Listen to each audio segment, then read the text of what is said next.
సంతకు వెళ్లి సరుకులు తీసుకురండర్రా అంటే రాజ్యసభకు వెళ్లి రగడ చేసుకొచ్చారా? బాగుందర్రా, చాలా బాగుంది.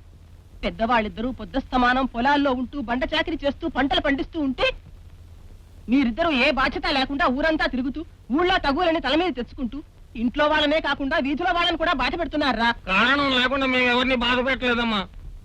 అసలు ఇప్పుడు ఏమైందని మనం ఇంతగా బాధపడుతున్నావు? ఇప్పుడు అయిందని కాదు ప్రతాప్, ఇక ముందు కాకూడదనే నా బాధ. దుర్మార్గుడైన సేనాధిపతితో తలపడ్డం కావాలని నేనేం తలపడలేదు.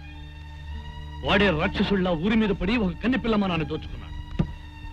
ఆమె నిండు జీవితాన్ని బలి తీసుకున్నాడు. ఈ అత్యాచారాన్ని మహారాజుకు తెలియపరచడానికి రాజదర్బారుకు వెళ్ళాను. కానీ అక్కడ కూడా న్యాయం జరగలేదు. జరగదు బాబు, జరగదు. మహాసముద్రంలో తాగటానికి గుక్క నీళ్లు దొరుకుతాయా? మహారాజు దగ్గర న్యాయం కూడా అంతే.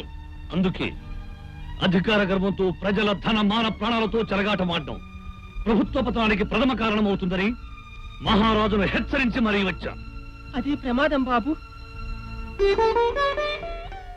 ఒకనాడు మీ నాన్నగారు కూడా నీలాగే ప్రజలకు జరిగే అక్రమాలను అడ్డుకున్నారు. రాజుల ఆగ్రహానికి గురై అరణ్యాల పాలైనప్పుడు ఈ ప్రజలెవరూ అయ్యో పాపం అనలేదు. ఆదుకోవడానికి రాలేదు బాబు, ఆదుకోవడానికి రాలేదు. అయినా సరే మీ నాన్నగారు ప్రజల కోసమే తన ప్రాణాలు అర్పించారు బాబు, తన ప్రాణాలు అర్పించారు. ఊరుకోమా, ఊరుకో. నువ్వు కంటతడి పెట్టడం ఇంటికే అశుభం.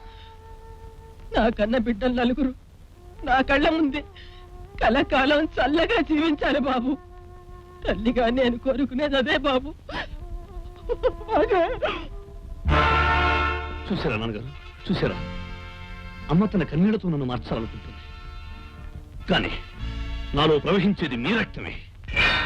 ఏ ప్రజల కోసం మీరు వీరమరణాన్ని పొందారు, ఆ ప్రజల కోసమే నేను కత్తి పట్టాను.